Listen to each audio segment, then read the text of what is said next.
Olá, boa noite, alunos do terceiro ano A, B e E do Colégio Lisímaco Ferreira da Costa. Tudo bem com vocês?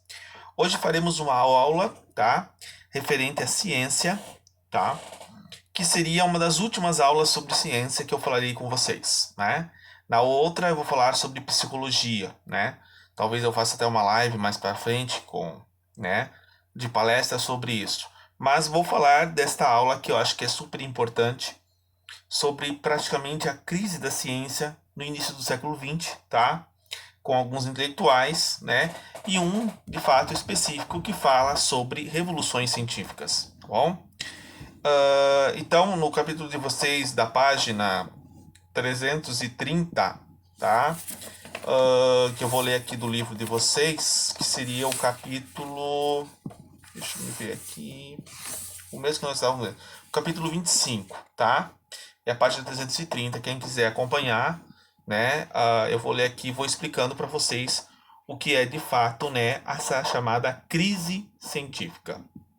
A crise da ciência no final do século XIX e início do século XX exigiram uma revisão das concepções de ciência e de sua metodologia. Em outras palavras, a epistemologia, que significa estudo do conhecimento, né? Precisava reavaliar o conceito de ciência, os critérios de certeza e a relação entre a ciência e a realidade, a validade dos métodos científicos. Então, a ciência começou a provocar dúvidas nas pessoas.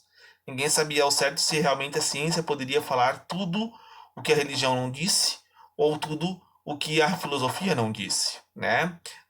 Essa ideia de que a ciência estava acima de todo conhecimento era de Augusto Comte, que tinha os três estados positivos, né? Os três estágios do conhecimento humano. O primeiro estado teológico, que fala sobre o conhecimento mítico, né? As pessoas acreditarem nos mitos. O segundo estágio, o estágio metafísico religioso, né? Que seria o estado onde que entraria a filosofia e a religião, no conceito de explicar as coisas do mundo. E no terceiro estado seria a ciência, né? Que seria o conhecido estado positivo, né? Que envolve hoje também a tecnologia. Só que tudo isso não foi o suficiente, né, para superar as verdades e as certezas do mundo, né? Aí se questiona hoje, onde está Deus, né? Onde está as respostas que a religião pode nos dar, né? A ciência já não dá mais respostas. A filosofia já fica entre em dúvidas ainda. Qual seria a verdadeira certeza? Será que temos uma certeza? Então aí que está dentro da questão da ciência. Com a intensificação das discussões contemporâneas em torno da ciência, o termo epistemologia passou a designar o estudo do conhecimento científico do ponto de vista crítico, isto é, de seu valor. Assim, cabe à epistemologia examinar os valores objetivos dos princípios das hipóteses, conclusões de diferentes ciências, como eu falei nas aulas primeiras sobre o conceito de ciência. O matemático e filósofo francês Henri Poincaré, 1854 a 1912, afirmou que as teorias não são nem verdadeiras e nem falsas. Então não existem teorias verdadeiras e falsas, mas úteis, querendo significar que a confiança na infalibilidade da ciência, de acreditar que a ciência pode tudo, é uma ilusão, tá? Aí entra a questão da lógica simbólica, né? Criada por Aristóteles, o conceito de lógica. O que seria isso? Do mesmo modo que a ciência contemporânea criou uma nova epistemologia, e criou-se também uma nova linguagem, tá? Expressa pela lógica simbólica matemática. Muitos problemas enfrentados pelos lógicos desde Aristóteles decorriam dos equívocos da linguagem, que além de se prestarem à ambiguidade e à falta de clareza, deixavam prevalecer conotações emocionais que perturbavam o raciocínio, né? É tudo pela emoção, você age pela emoção, mas esquece muitas vezes de pensar. Isso acontece muito hoje na sociedade, de fato. A lógica simbólica ou matemática não difere em essência da clássica, mas se distingue dela de maneira notável. Como o nome diz, lógica simbólica utiliza símbolos para representar as proposições e conexões que estabelecem entre elas. Por exemplo, são usadas letras do alfabeto, números, parênteses, chaves, outros sinais específicos, por criar uma linguagem artificial.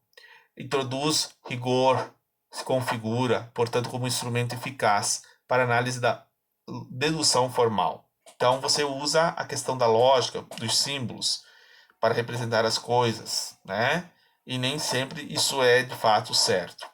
Aí vai surgir no início do século XX, lá em 1920, né? Geralmente é há 100 anos atrás, tá? Que vocês tiveram aquela Semana da Arte Moderna, né? De 1920. A filosofia também teve uma Semana da Arte Filosófica, né? Que foi a chamado Círculo de Viena, tá? Que alguns cientistas lógicos e filósofos da ciência, liderados por Rudolf Carnap, que participaram Otto Neumann, Norbert Schlick e entre outros, sofreram influências de Einstein, Bertrand Russell e Ludwig Wittgenstein, considerando os principais representantes da concepção científica do mundo. Tá? Os filósofos do ciclo de Viena pertenciam ao movimento filosófico do positivismo lógico, ou empirismo lógico. De acordo com essa tendência, o saber científico deve ser expurgado de conceitos vazios e falsos de problemas metafísicos, submetendo-se a um critério de verificabilidade. O que eu vou verificar, né, nessa questão da verdade? Isso significa que tudo que não for passível de verificação é desprovido de sentido. Por exemplo, enunciados metafísicos, religiosos, estéticos ou qualquer avaliação subjetiva. Você precisa ter uma verificação de verdade, né, dentro desses argumentos. A verificação é feita por demonstração ou por experiência. No próprio caso, trata-se de uma aplicabilidade da lógica e da matemática, com o objetivo de buscar coerência interna, enquanto as experiências diz respeito à verificação empírica, pela qual chegamos ao enunciado das ciências da natureza. Por isso, as leis científicas são sempre a posteriori, porque dependem da experiência e das contestações. Nesse processo destaca o sistema de convenções, símbolos que nos referimos, pelo qual a lógica simbólica permite clarificar a linguagem científica. Então você tem que buscar através de símbolos, através das leis das físicas, né, concepções que levem a você ter uma validade da tal teoria. Tá? Uma das conclusões do filósofo do ciclo de Viena foi a irrelevância teórica da filosofia. Já que se trata de conhecimento não empírico e, portanto, não científico, caberia a ela a função de analisar, clarificar o discurso científico. A filosofia tem o papel de dialogar com a ciência. Ela não tem o papel de mostrar a verdade. O papel de mostrar a verdade é propriamente da ciência. Ela vai estudar o objeto de conhecimento. Já a filosofia vai dialogar sobre esses possíveis argumentos que a ciência, até então, tenta colocar dentro de um argumento científico. Tá? E isso depois se expande para um argumento artístico, para um argumento político, para um argumento ético, para um argumento, né, filosófico, aí vai. Né? Aí nós temos um pensador aqui, que é o mais importante desse período, né, do conceito de ciência. Né? Existem outros aqui, mas eu vou me focar somente em um, para tentar explicar melhor para vocês. Esse aqui já caiu no vestibular da Federal há uns 3, 4 anos atrás, né, como uma leitura obrigatória de filosofia. Então eu vou falar sobre este cara aqui. O chamado Thomas Kuhn e o conceito de paradigmas. Tá? Na obra A Estrutura das Revoluções Científicas, o filósofo dos Estados Unidos, estadunidense Thomas Kuhn, desenvolveu uma noção de paradigma para a ciência. Para ele, o paradigma é a visão de mundo assumida pela comunidade científica, que levanta problemas e apresenta soluções exemplares para pesquisas futuras. Ou seja, a ciência progride pela tradição intelectual de seu tempo. Não se trata de um conceito simples, mesmo porque o próprio Kuhn o define de diferentes modos na sua obra. O importante é compreender que o trabalho científico desenvolve-se com base nos modos consensual adotado pelos cientistas. Como assim? Né? O que ele quis dizer com essa ideia de paradigma, com essa ideia de revolução? A ciência, ela tem um certo conhecimento teórico. Só que vai chegar um certo momento que ela vai sofrer uma crise científica. Vai precisar criar-se uma outra teoria sobre em cima da outra teoria. Eu já explico o porquê. Kuhn distingue 3 momentos da ciência. No período pré-paradigmático ou imaturo, problemas originários do cotidiano pedem explicações que ainda não apresentam consenso. B. A ciência normal consiste no consenso alcançado pelo trabalho científico. Passa a desenvolver como base do paradigma adotado e que dirige a resolução de problemas e acumulação de descobertas. Só que vai chegar um certo momento, que é o momento de crise. Ocorre quando o paradigma é questionado, porque que já não resolve uma série de anomalias acumuladas, né? Problemas acumulados. Processo que pode levar a alguma revolução científica. Um exemplo, o paradigma ptolomaico, que sustentou o geocentrismo, que eu expliquei nas aulas anteriores, e que foi aceito até Copérnico, que colaborou com que surgisse um novo paradigma, uma nova revolução para uma nova maneira de pensar o cosmos, né? O da ciência normal, estabelecido por Galileu e Newton. O paradigma newtoniano e a atividade científica que decorria dele, contudo, foram colocados em xeque novamente, mais tarde, pela teoria de Einstein, né, que é a teoria da relatividade. E hoje está sendo sobreposta pela teoria de Heisenberg, né, e pela teoria, né, do Stephen Hawking, que é sobre os buracos negros. Então, tudo dentro da ciência, uma teoria vai sobrepondo a outra e vai se criando novos paradigmas, novas maneiras de ser. Um exemplo, o computador. Vamos pegar um exemplo do computador, tá? O computador tem essa base aqui, né? Com letras e números, com teclado. Essas letras e números de teclado, tá? São o mesmo formato que existia uma máquina de escrever antes, né? Passou-se a ver o computador. Antigamente era o computador, digamos assim, né? De estrutura grandona, que cabia numa mesa, né? Os primeiros computadores, se nós pegarmos lá os primeiros computadores, né? Eles eram o tamanho desse quarto aqui, né? Eles funcionavam como o quê? Funcionavam simplesmente como uma calculadora. Uma simples calculadora para calcular. O cara que criou o computador foi quem? Foi o chamado Alan Turing, né? Um dos matemáticos que decifrou códigos que os nazistas faziam na guerra, né? Chamaram aquele cara lá para decifrar os códigos para eles poderem vencer a guerra na Inglaterra, né?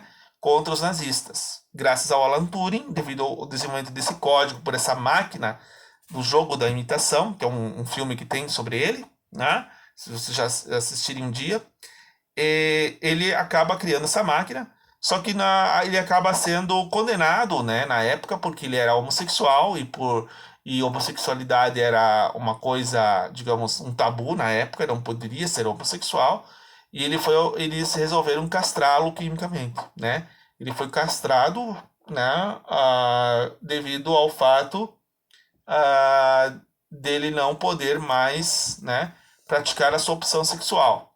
E devido a essa situação, ele entrou numa depressão profunda e acabou se suicidando mais tarde, né? Devido à situação. Mas ele, o ano passado, foi considerado pela Inglaterra, não sei se foi esse ano, como se tornando um dos heróis da guerra, da Segunda Guerra Mundial, né? O cara que criou o computador, certo?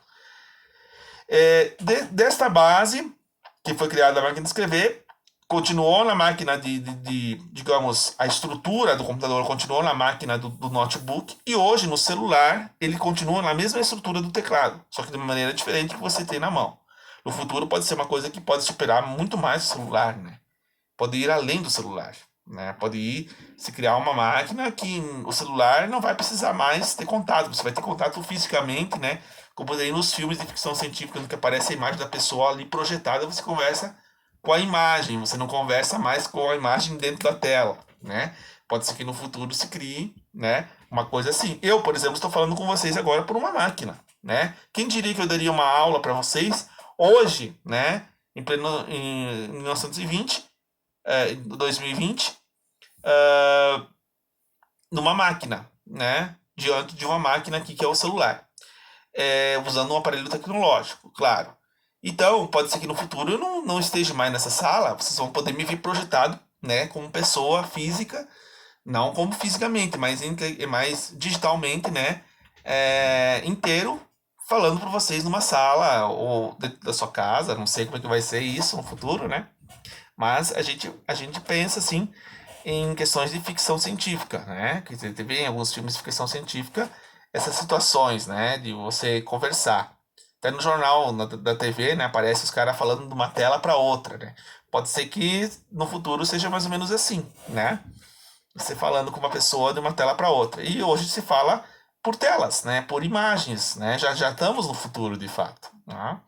Então isso vai mudando. Por exemplo, no começo a comunicação era como, né? A comunicação era fala a fala, assim, eu falando com a pessoa sentado numa cadeira, né? O WhatsApp era assim. Você comentava as fofocas, né? As vizinhas comentavam as fofocas do dia a dia. Hoje, as fofocas são comentadas nas redes sociais, né? São comentadas dentro dos grupos de WhatsApp, né?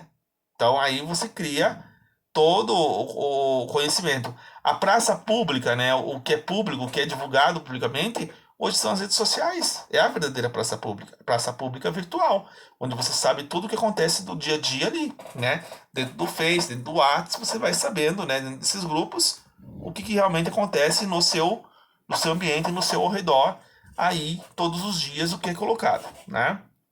Então tudo isso, né? A própria comunicação hoje, você não liga mais para a pessoa para falar com a pessoa. Ah, oi, quero falar com você sobre tal assunto. Não, liga só numa questão de emergência, né?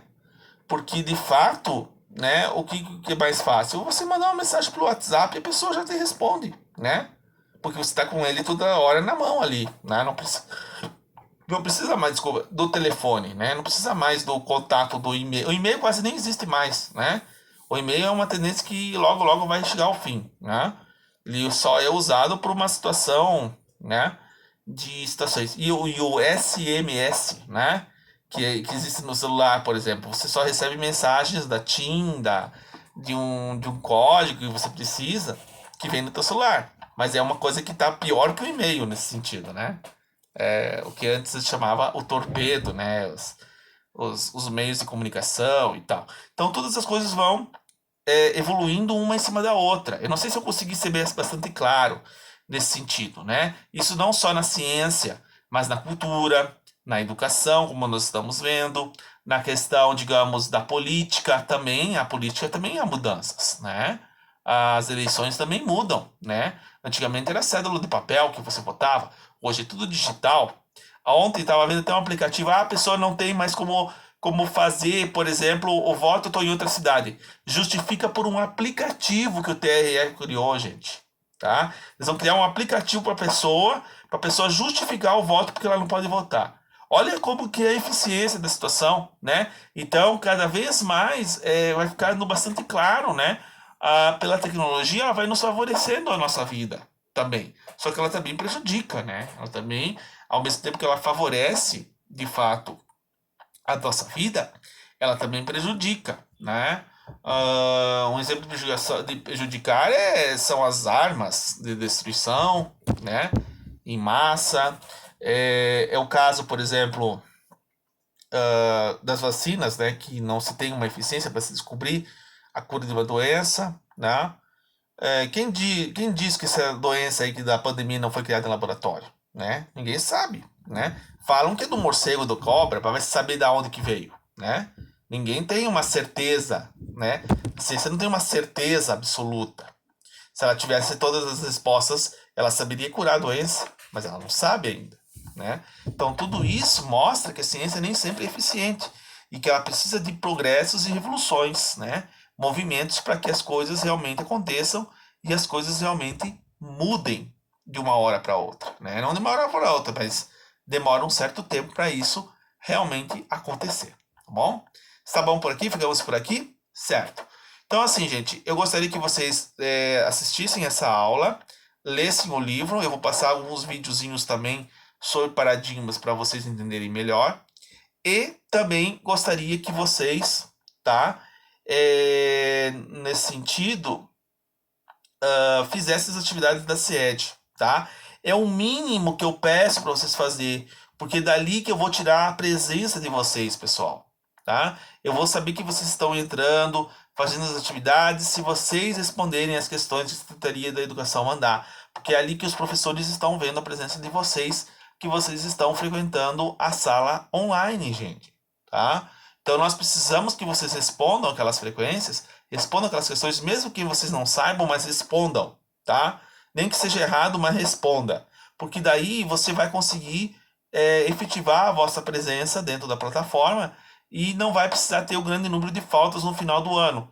Eu apaguei boa parte das faltas de vocês hoje, tá? Até pedi para a Beatriz abrir para mim lá o primeiro trimestre para eliminar as faltas de alguns que estavam em excesso, tá? Então, por favor, gente, eu peço encarecidamente, façam as atividades da sede e façam as minhas atividades, tá? Que vale 1 ponto. Semana que vem eu farei um meet para nós falarmos um pouco sobre, fazermos um debate e termos uma interação. Talvez eu agende ou talvez eu marque, não sei. Mas depois do feriado eu vou começar a utilizar um pouco mais o Meet, como os outros professores já devem estar usando, tá bom? Um grande abraço a vocês, bom feriado, bom final de semana e feliz Dia das Crianças! E...